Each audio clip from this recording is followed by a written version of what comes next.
It's very rare that you have someone that is not only the best athlete in their sport, but arguably the best coach in their sport. And that's what we have with John right here. And so, John, I'd like to go to 1988. What happens in 1988?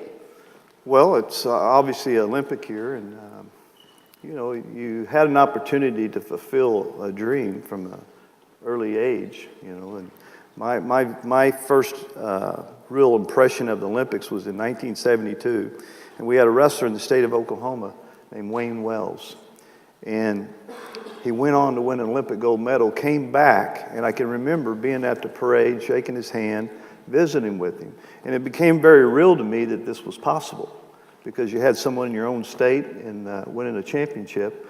And of course, in '88, had the opportunity to make the team. I went on and won my first gold medal. And what's unique about John is Adidas actually designed a shoe around him. And after that, after you win the gold medal, money starts to flow in. And talk about the negative impact that money had on you. Well, exactly. And after that, I was a world champion in 1987, and I was able to do that while I was still in college. And then when I won the Olympics in 1988, of course, the experience was what you thought it would be. The opportunities came, and a lot of things happened. And my first competition back from 1988, of course, the Olympics at that time was in August, and my first competition was in 1989 in January. And I went down to Cuba for a tournament, and I lost. And it was the way I lost that just kind of really frustrated me. And I made a commitment then that if I'm going to continue to wrestle for the remaining 4 years, and World Championships being 3 of them, and of course 1992 being the Olympics, I needed to set some standards for myself. And one of the things I did was I lived on $1,000 a month for the rest of my career. And I just made a point that if I'm going to train and try to be the best, I need to put myself in that atmosphere where it allowed me to do that. And living minimal was important to me and really made a difference to stay focused. And so you consolidated. You lived in a one-bedroom, yeah. Right? Didn't drive that nice of a car. Nope.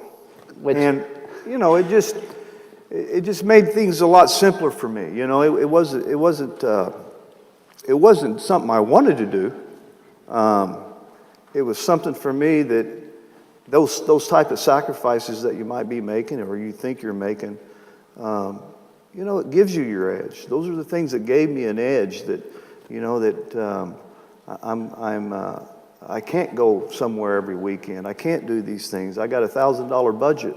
And it just kind of kept things real simple for me and understanding that my training was first, my mind was first, my body was first. Nothing else really mattered at the time. And it's interesting because your training schedule, you were working out at unorthodox times to gain a mental edge. Can you explain that? Well, you try to make workouts. You're working out 2 times a day, and you're focused on, being successful.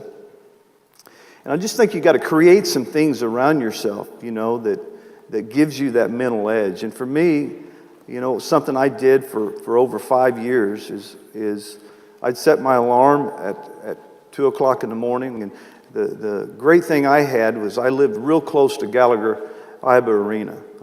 I was half a mile from it, and it was easy to walk over there. And I would go in, and I'd set my alarm, and at 2 in the morning, I'd go to Gallagher-Iba Arena, and I'd run stadiums 3-4 nights a week. And that was the same time schedule the Russians were on. Exactly. And just to strengthen my mind, I was thinking, while the Russians are sleeping, I'm working. And for that reason, you start to build some real energy within yourself. And I think that, the challenge of somebody that wins a championship in any sport, the challenge is always repeating. And here I am after 1988. I'm a 2-time world champion, one of them being an Olympic gold medal. Where do you go from here? Well, I'm 22 years old, and I just didn't think my career should be ending like this. So if you're going to go another 4 years, winning the silver medal wasn't an option after winning 2 golds. And it just kind of drove me to a new level. And I had to create those things in my training to make sure I stayed motivated, kept my edge, and recognized that when you're on top, it gets harder. It doesn't get easier. Well, and it's interesting because one of the best things that I learned from John is you talked about how you go so deep into the process that you start to find answers that nobody else can give to you. And that leads to a lot of self-trust. So John had a different body type, and after winning the gold and putting himself into that regimen, you discovered a move. And what's that move called? Low single leg. The low single leg, okay? And that's taught all over the world. So when you see the ripple of that, what does that do to your self-trust and your thought process?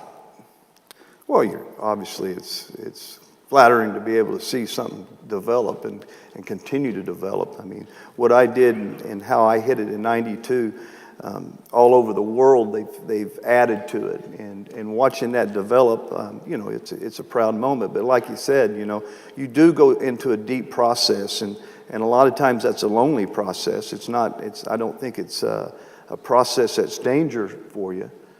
It becomes a little bit harder to come out of that process when you complete your career as an athlete. And of course, I went from being an athlete, winning my second gold in '92, to straight to coaching. And you were thinking about quitting. No question. I was.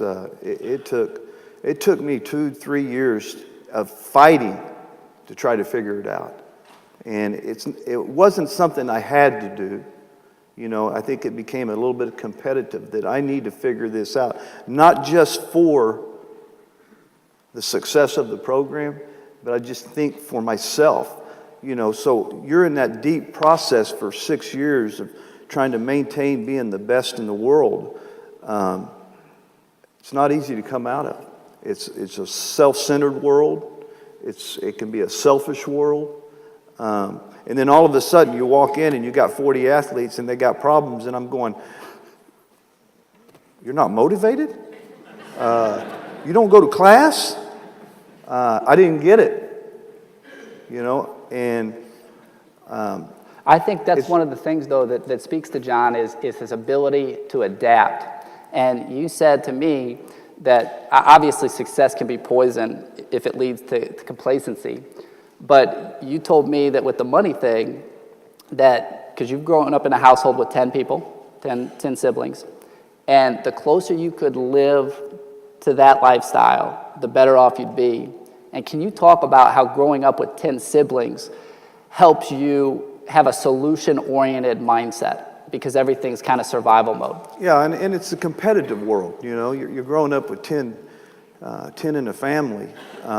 Getting a hot shower was a challenge. You never had a pair of underwear. Finding a pair of socks was impossible. I was the 7th of 10 born. And when you're the 7th of 10, everything's competitive. You're growing up in that environment where, truly, I mean, if you didn't get up early enough for breakfast, you may not have breakfast. Ride homes.